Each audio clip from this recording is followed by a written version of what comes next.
nous sommes ensemble, comme je le disais, pendant 30 minutes, les arènes de l'innovation, au milieu du hall 4.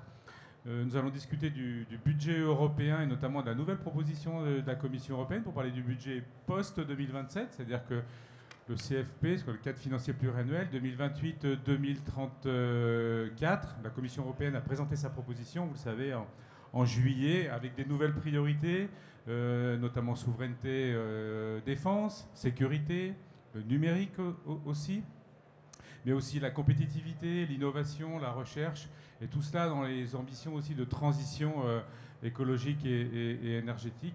Donc la question est aussi de savoir quelle place aussi pour les territoires dans ce nouveau budget. Alors nous avons avec nous Pierre Loec, qui est chef de la représentation territoriale à Marseille, donc qui représente la relation avec les collectivités. Philippe Tichoflaz aussi, qui est chef de bureau au SGAE, secrétaire général des affaires européennes, et qui est notamment dédié à la cellule de mobilisation des fonds européens. La voix de l'État est importante sur ce sujet. Pascal Gruzel, conseiller Europe aux régions de France, qui représente les 18 régions françaises. Et puis Christophe Rouillon, aussi maire de Coulennes, commune dans la Sarthe, l'agglomération du Mans, et vice-président de l'association des maires de France. J'ai eu un petit doute à un moment sur la Sarthe, mais c'était bien ça. Je vais commencer par vous, Pierre Noëc. Donc, puisque c'est vous qui avez, de votre institution, qui a présenté ce budget par la voix d'Ursula von der Leyen. Alors, quels sont les grands axes, justement, qui ont prévalu à la réflexion et à la constitution de ce nouveau budget, sachant que l'on dit que c'est un budget plus ouvert, plus adapté aux crises, avec forcément, mais encore quelques points d'interrogation. Alors, peut-être qu'il faut garder en tête que c'est un budget qui a été proposé dans un contexte... Un budget de 2000 milliards d'euros, je le rappelle. Pardon. 2000 milliards d'euros. Donc, peut-être qu'on peut parler chiffres pour démarrer. C'est le plus gros budget si on regarde en termes vraiment nominaux. Après, si on regarde en pourcentage du revenu national brut, on est plutôt sur un budget qu'on pourrait qualifier de stable. Parce qu'on est... on est à 1,26 du revenu national brut sur cette proposition. Mais si on enlève ce qu'on doit repayer pour l'emprunt qu'on a fait au moment du Covid en tant qu'Européens, on est en fait sur un budget qui est équivalent. Et ça, c'est un premier point à faire. C'est un budget qui a été présenté dans un contexte budgétaire très difficile. On est dans un contexte où les États membres, pour être clair, nous ont dit on ne va pas pouvoir vous donner beaucoup plus. Donc ça, c'est une première contrainte avec laquelle on a dû jouer. La deuxième contrainte majeure structurelle dans ce budget, c'est que c'est un budget qui arrive après une série de crises majeures au niveau européen, où on s'est rendu compte de quelque chose de très important, c'est que notre budget européen, la façon dont on le construit, il est très rigide. Déjà parce qu'on le fait très en avance. Bon, ça, il y a des très bonnes raisons de faire ça très en avance sur des périodes un peu longues et de se projeter. Mais ça veut aussi dire que quand on commence à préparer quelque chose en 2025 qui va nous emmener jusqu'en 2034, il ne faut pas être un devin pour savoir qu'il va se passer des choses d'ici là et qu'il faut être capable de mieux anticiper les futures crises. On a vu qu'on avait le Covid qui est passé par là, l'Ukraine qui est passée par là. Donc, une idée majeure, on doit être plus flexible dans la façon dont on peut utiliser ce budget et donc dans la façon dont on le construit, avec plus de souplesse, plus de flexibilité, plus de capacité de réserve stratégique pour décider de ce qu'on va y faire sur une période qui, au final, est quand même très longue. Voilà, ça c'est les deux grands axes, et puis après on va y revenir, mais c'est aussi trouver un équilibre entre des priorités existantes qui restent des priorités fondamentales, et notamment les territoires, la politique de cohésion, la PAC évidemment, la transition écologique, et des nouvelles priorités qu'on a vu émerger, notamment les questions de défense, où on est très clair sur le fait qu'on veut que l'Europe fasse plus sur ces questions-là. Donc tout ça, c'est en gros, on a le même argent plus ou moins, il faut être plus flexible et plus intelligent. Il faut faire aussi bien ce qu'on faisait déjà, et en plus, il faut faire des nouvelles choses. Voilà, en synthèse. Très bien. Merci Pierre pour cette présentation de contexte. On va voir avec vous Philippe Tichoflaz, justement pour l'État, et après on verra le côté collectivité. Budget plus flexible, être plus intelligent. Je nous fais confiance, hein, j'espère qu'on le sera. Mais la question de débat essentielle, justement, c'est quelle relation, justement, entre les collectivités, la Commission européenne et puis l'État. Quelle est la position de l'État par rapport à la première proposition de ce budget, où les inquiétudes sont celles que justement il y a une recentralisation peut-être un peu des fonds européens? Oui, question difficile parce que pour l'instant, il n'y a pas encore de position formelle prise par l'État membre. On est plus dans une phase d'explication avec la Commission. Et c'est vrai pour l'ensemble des États membres, avec énormément de questions qui sont posées dans tous les groupes du Conseil pour voir si les interprétations de la proposition de la Commission sont les bonnes et où il est nécessaire de mettre des inflexions ou pas, soit sur du global, soit sur du très détaillé. Et comme toujours dans toutes ces périodes de négociation, il y a la négociation européenne d'un côté, et puis le démarrage de la négociation nationale qui va falloir aussi mettre en œuvre pour voir comment toutes ces flexibilités vont se traduire en termes de maquette budgétaire au niveau national. Pour résumer, vous avez 3 rubriques dans le budget européen. La rubrique 1 qui est les nouveaux PPNR, les plans de partenariats nationaux et régionaux. La rubrique 2, en gros, sur le fonds de compétitivité et quelques autres fonds. Et la rubrique 3 sur l'aide extérieure. Bon, les rubriques 2 et 3, elles sont discutées bien sûr en ce moment au Conseil, plus dans une phase d'explication. La rubrique 1, on sait que c'est l'ensemble des fonds en gestion partagée de la période actuelle, dans lequel on retrouve l'intervention en faveur des territoires. Donc ce qu'on peut juste constater aujourd'hui, c'est que dans la proposition de la Commission et dans l'enveloppe qui est proposée pour l'État membre français, 90,1 milliards d'euros très précisément, vous avez dans cette enveloppe la possibilité de reconduire à l'identique les 2 principales politiques que sont la politique agricole commune et la politique de cohésion. Après, un autre débat sera de savoir quelle sera la place des territoires dans ces politiques. On sait que dans les articles du PPNR, je vous invite, pour ceux que ça intéresse, à aller voir les articles 75 à 77, vous avez le détail de toute la dimension territoriale infrarégionale également, dont les autorités de gestion devront tenir compte pour le développement rural, pour le développement urbain, pour toutes les démarches de développement territorial intégré.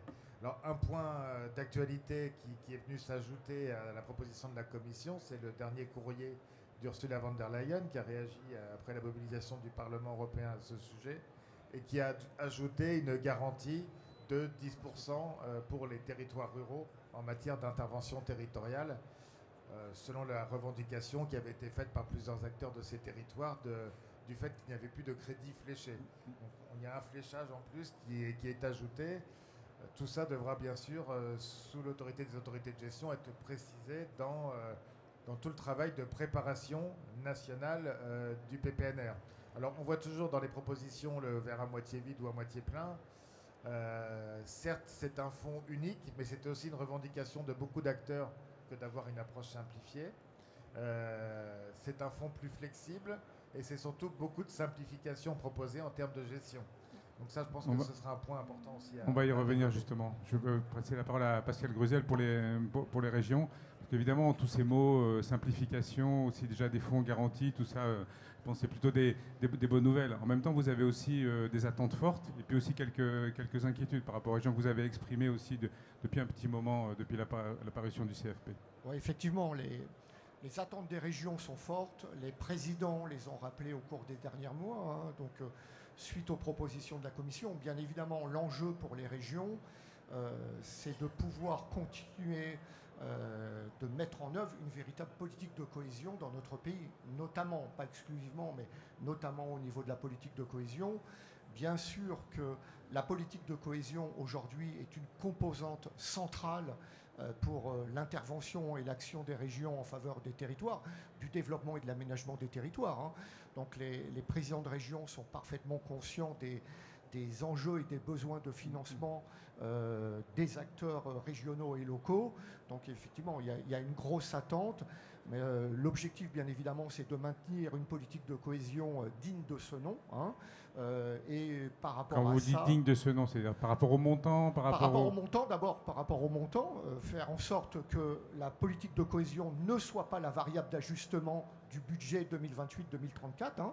Donc ne pas sacrifier la politique de cohésion au regard d'autres priorités, certes légitimes, mais la politique de cohésion, il y en a besoin, il y a un réel besoin pour je dirais, développer et aménager nos territoires. Et puis, bien évidemment, par rapport à ça, l'objectif n'est pas non plus d'opposer la politique de cohésion et la politique agricole commune. Voilà. Les présidents aussi sont très attachés au maintien d'une politique agricole commune, mais l'enjeu, c'est de ne pas opposer les deux politiques. Voilà. Donc ça, c'est très important. Quant au risque de recentralisation et de renationalisation, nous sommes aujourd'hui dans un débat plutôt serein avec les services de l'État, avec les collègues du SGE comme les collègues de l'ANCT. Et disons qu'on a aujourd'hui peut-être un certain nombre d'éléments qui nous permettent de penser que ce risque sera écarté et qu'on pourra continuer de mettre en œuvre en bonne intelligence entre l'État, les régions et les territoires locaux, une politique de cohésion dans les années qui viennent. Très bien, justement, on va aussi en parler avec Christophe Rouillon, maire de Coulennes et vice-président de l'Association des maires, et aussi vous êtes membre du Comité européen des régions, vice-président du Comité européen des régions, donc vous êtes aussi extrêmement, vous êtes aussi au cœur du sujet. Vous êtes moins optimiste que Pascal Gruzel pour les régions, me semble-t-il, sur les collectivités, le territoire, la politique de cohésion. Quelles sont vos inquiétudes ? Malgré l'amitié très ancienne avec Pascal, je suis très nettement moins optimiste que lui. Je dirais même que je suis très inquiet. Et quand j'entends les propos de la Commission européenne qui vous dit « vous aurez plus d'argent », ça va passer de 1,1% à 1,26%, et puis on va progresser dans les politiques publiques.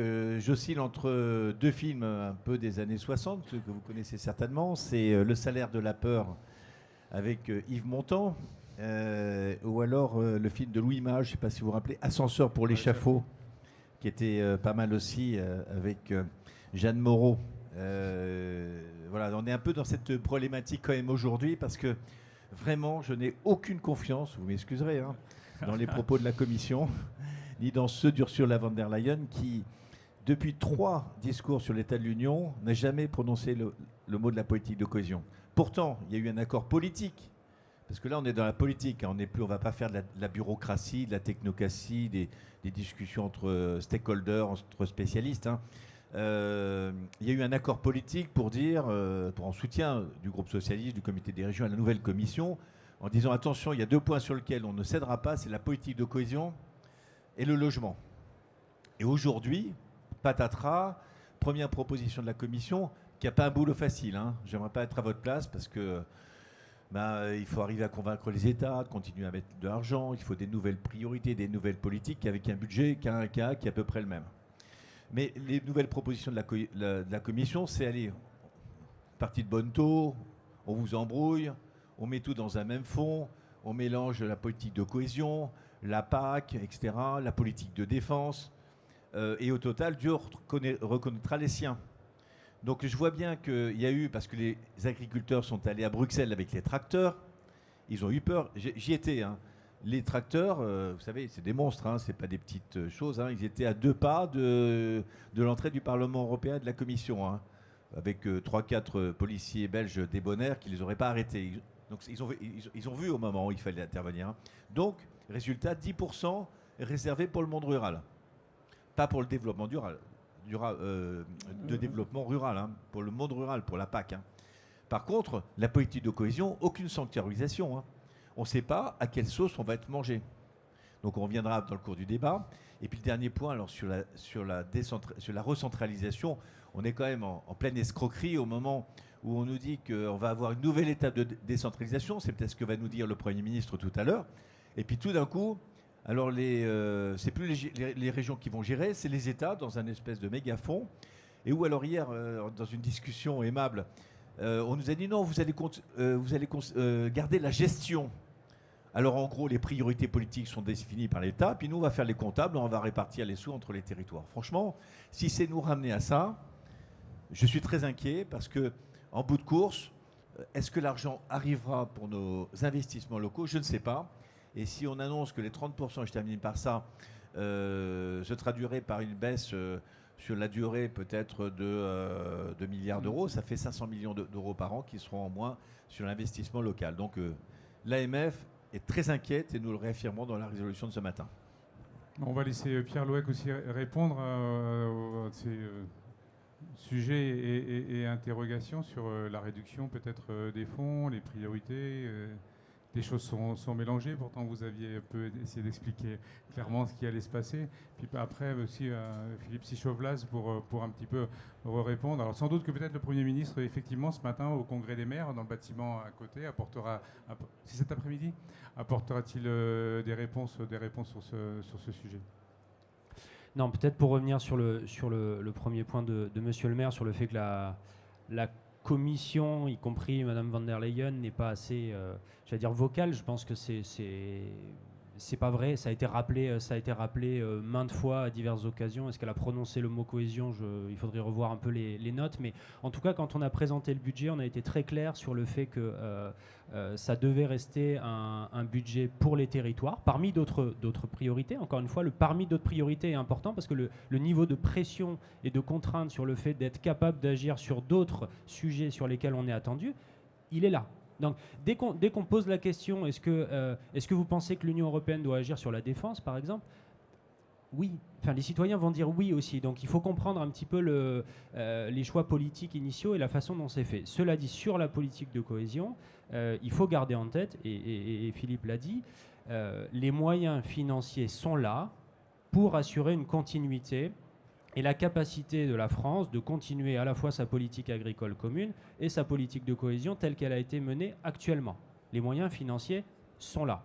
Sur la façon dont les choses sont coupées et fléchées, c'est encore une fois quelque chose qui part de l'idée qu'on a besoin d'un peu plus de flexibilité, et on part d'un état où quand même on a été critiqué aussi par un certain nombre d'acteurs sur le fait de dire qu'on était beaucoup trop prescriptif en tant que Commission européenne dans les règles qu'on imposait. Je dis Commission, mais enfin, c'est les lois européennes, c'est-à-dire le législateur européen, on dit Commission européenne, mais le législateur européen tel qu'il a prévu la politique actuelle, avec des obligations d'aller sur tel ou tel type de territoire, de couper par tel ou tel type de fonds, d'avoir du ciblage vert, du ciblage social, du ciblage rural, qu'on se retrouvait avec une matrice d'une complexité qu'au final, personne n'était capable d'agir, parce qu'on se retrouvait contraint à faire rentrer des petits budgets dans des petites cases, et qu'on perdait en lisibilité, en clarté d'action. Donc, cette proposition et cette idée de fond, elle part de là. Elle part du fait qu'en mettant tout le monde dans une enveloppe un petit peu plus large, on va avoir, et c'est ce qui commence à avoir lieu, et c'est le but du jeu, on va avoir une discussion plus large entre un certain nombre d'acteurs. Pour l'instant, à cette phase, on a l'État qui commence à parler aux régions sur cette matrice, mais c'est l'idée de la Commission d'encourager cette discussion pour que les États et les collectivités locales se mettent autour de la table pour décider de la maquette qui est la meilleure pour la France. C'est l'idée centrale de cette proposition. Donc on ne peut pas nous en vouloir, d'une certaine manière, de laisser cette possibilité, j'allais dire créative, de co-construire ça au niveau de l'État, et en même temps nous accuser de du coup pas assez protéger. Donc il y a un équilibre à trouver. Peut-être que celui qu'on a proposé n'est pas le bon, et puis c'est le début d'un processus, et puis encore une fois c'est aux législateurs de décider. Le monde rural, effectivement, s'est fait entendre. On a déjà fait un pas en disant qu'on pouvait peut-être avoir un nouveau fléchage, une nouvelle cible rurale. On peut aller très loin là-dedans. On peut aller très loin, on peut tout redécouper, mais à un moment, il faudra assumer le fait d'avoir de nouveau perdu cette flexibilité et cette capacité un peu stratégique à orienter de manière synergique entre les priorités.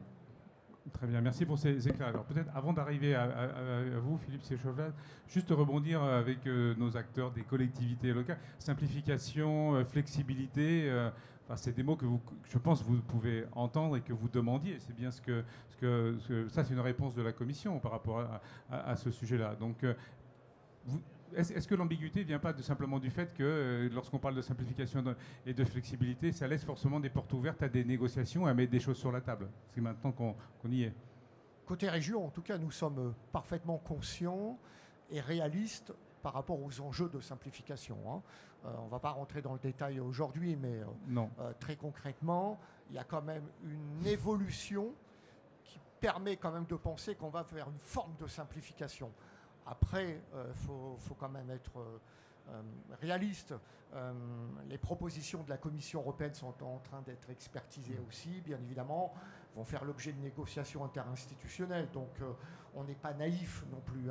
On sait historiquement qu'à chaque fois qu'on a plaidé pour de la simplification, on se retrouvait en partie avec de la complexification. Voilà.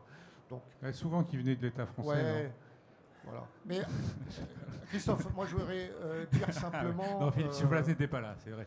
Peut-être dire simplement que, attendons, il ne faut pas non plus trop se précipiter, c'est Bien en sûr, cours on est d'analyse. d'accord. On est dans un dialogue très étroit maintenant avec les services de l'État.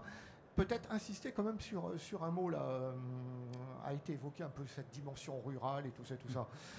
Moi, je voudrais quand même bien dire quand même que si les régions demeurent les autorités de gestion régionales, elles ont parfaitement intégré le besoin de travailler en particulier sur une stratégie territoriale, bien évidemment. Et cette stratégie territoriale, elle embarquera aussi bien la dimension urbaine que la dimension rurale. Hein.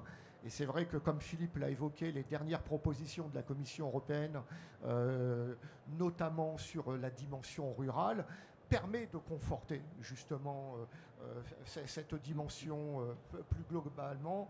Voilà, donc prise de conscience qu'il y a quand même une réelle possibilité de faire des choses dans les années qui viennent. Tout ça, ça demande encore une fois à être expertisé un peu plus en détail dans les semaines, dans les mois qui viennent, mais quand même rassurer, y compris Christophe, sur le fait qu'il y aura quand même une partie des fonds qui pourrait être vraiment consacrée à une vraie stratégie de développement rural. Justement, flexibilité, simplification, ça veut dire aussi permettre à peut-être des plus petits porteurs de projets de pouvoir abonder aussi au fonds européen. Ça, c'était une demande aussi de l'AMF, me semble-t-il. Ce que j'ai entendu de la Commission, c'était le mot flexibilité. Je n'ai pas entendu le mot simplification. Ah, pourtant, il me semble... Non, mais voilà. Alors, tant mieux aussi. Il me semble être dans le fil rouge du débat. Le mot flexibilité, je veux bien, mais je pense que c'est... Et plus de transversalité aussi, peut-être, ce qui est souhaité aussi. Alors c'est des mots, vous savez. Nous, ce qu'on connaît, c'est les mots démocratie européenne, c'est partenariat Union européenne, collectivité territoriale, par le biais de mécanismes très simples, qui sont ceux du cadre stratégique national et de programmes opérationnels négociés tous les 7 ans entre la Commission européenne et les régions. Et ça, c'est là où on fixe les priorités en fonction aussi des régions. Il faut que l'Europe s'adapte. Alors, est-ce que ce mécanisme va être maintenu ou est-ce qu'on va passer par-dessus les régions pour discuter avec l'État et l'État ensuite va répartir les fonds en fonction de ses priorités? Parce que si je traduis flexibilité, c'est aussi donner la possibilité aux États de refinancer leurs propres politiques, de s'occuper de sécurité, etc. Parce que j'ai quand même le sentiment que c'est un peu un jeu de dupes dans le sens où, quand on a fait le grand emprunt européen post-Covid, on a dit on emprunte 900 milliards et ensuite on va trouver des ressources autonomes de l'Union européenne qui vont permettre de financer tout ça. Sauf que la Commission européenne et les États n'ont pas été capables de trouver des mécanismes pérennes et qui produisent vraiment de la richesse. La taxe de carbone aux frontières, tout ça, ça ne rapporte rien. Donc voyant que les États ne peuvent pas augmenter leur contribution, on va trouver un système sous la pression aussi de gouvernements souverainistes, comme italien en particulier, un système qui va redonner aux États des moyens avec la possibilité de pouvoir organiser un peu les choses, de refinancer certaines de leurs politiques. Moi, ce qui m'inquiète vraiment dans cette situation, c'est d'abord, on n'a pas été consulté, nous, l'AMF, l'ARF l'a peut-être traité. Moi, je suis sur la base de la déclaration toute collectivité locale confondue, du bloc local dénonçant les premières esquisses de la Commission européenne, donc on n'a pas été consulté. Donc voilà, maintenant c'est savoir un petit peu comment est-ce que ça va s'organiser et est-ce qu'on a vraiment avoir des cliquets qui vont garantir les budgets d'investissement de toutes les communes de France, petites et grandes, et qui étaient quand même garanties dans l'ancien système géré en autorité de gestion par les régions. Et est-ce que les régions resteront autorités de gestion et de décision, pas simplement, vraisemblablement. Enfin, je vous donne la parole, Philippe. Alors, peut-être déjà sur la question qui est la grande interrogation et un peu l'inquiétude sur profiter des fonds européens pour financer aussi des ambitions et des politiques nationales ou abonder, par exemple, à des sujets comme ça a été le cas dans cette programmation sur la prime rénov'. Est-ce que c'est du fonds européen qui doit abonder la prime rénov'? Peut-être apporter des garde-fous par rapport à ce sujet-là. Non, moi, je comprends très bien le type d'interrogation que la nouvelle architecture pose. C'est-à-dire qu'auparavant, il y avait un cadre européen qui sécurisait beaucoup d'acteurs, que ce soit sur la cohésion, sur la PAC et d'autres politiques. Et là, on délègue à l'État membre la responsabilité de prendre ces décisions-là sans doute pour prendre aussi en compte la diversité des 27 situations nationales. Nous, à ce stade, les décisions qui vont être prises, c'est des décisions de nature politique. Moi, je ne me mets pas dans cet angle-là. On est dans une administration technique. Notre rôle, il est quand même de voir si le règlement actuel, enfin la proposition de règlement, permettrait à périmètre constant de mettre en œuvre ces politiques de la même manière, tout en prenant, je dirais, en capital supplémentaire les flexibilités, les simplifications réelles qui sont proposées. Aujourd'hui, d'un point de vue technique, je peux dire que oui.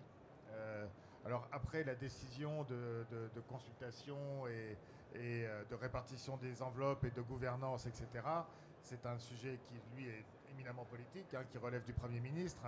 Et ça, je ne doute pas que des décisions devront être prises assez rapidement pour rassurer les acteurs dans un cadre concerté.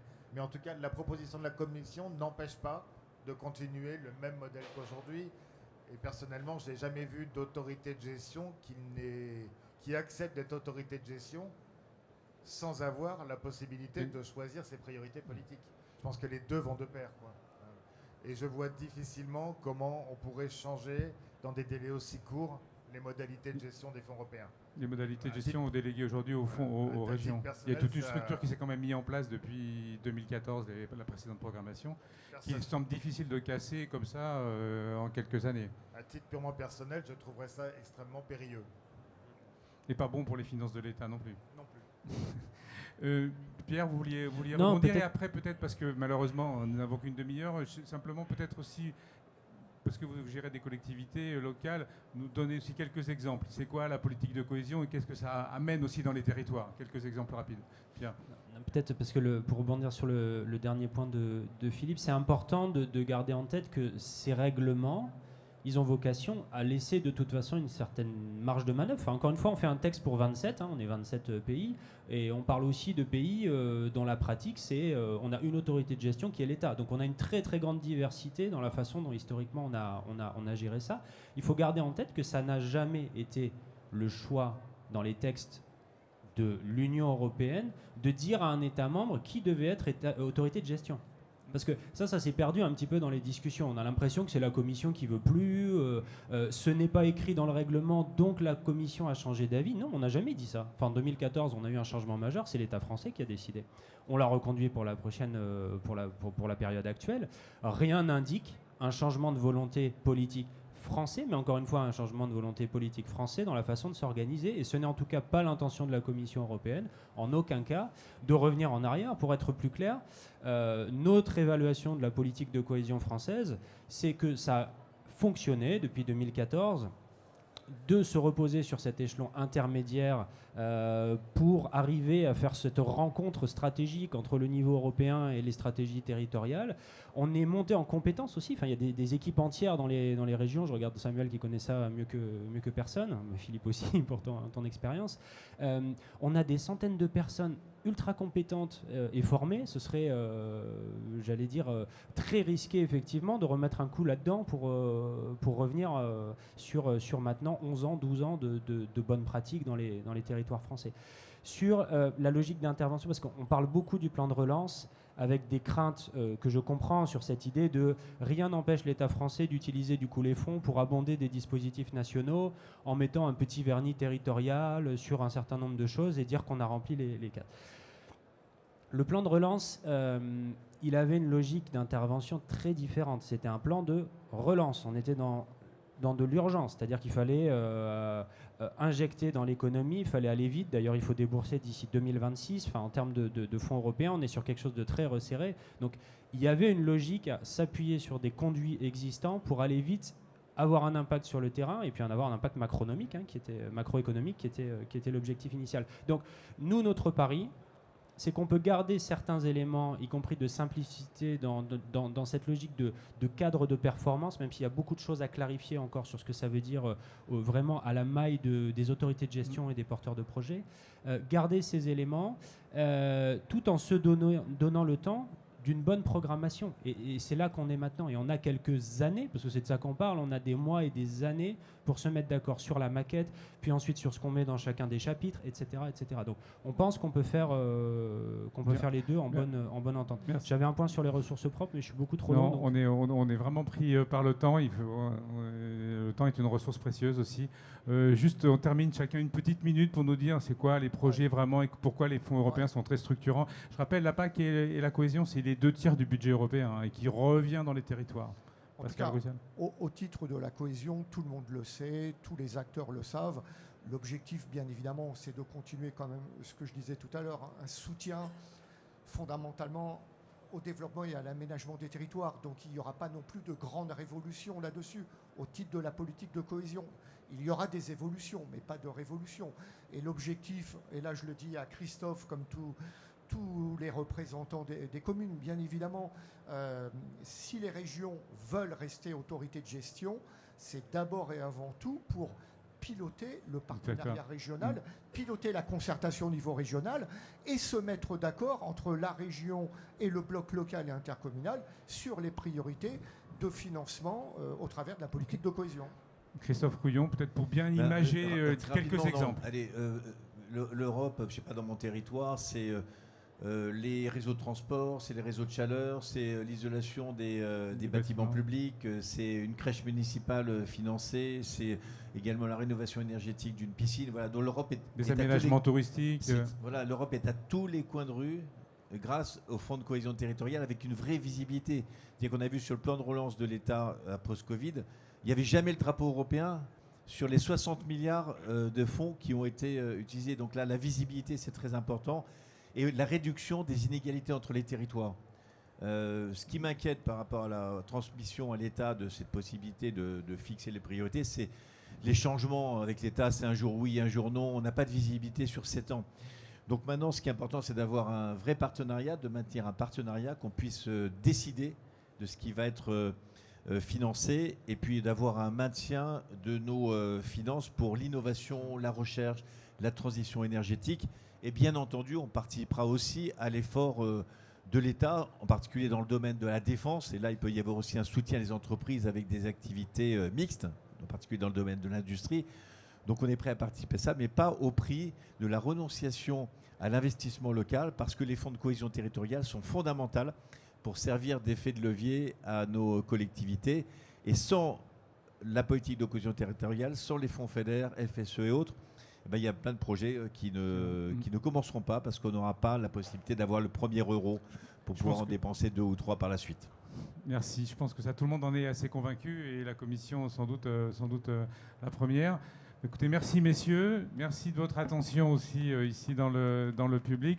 On peut se retrouver si vous voulez continuer à discuter parce que nous avons un très grand stand et très beau stand, Place de l'Europe, où la Commission et puis nos intervenants sont là aussi pour continuer à échanger avec vous et à parler des questions européennes, des institutions, des fonds européens et de culture aussi européenne et d'ambition européenne. Merci.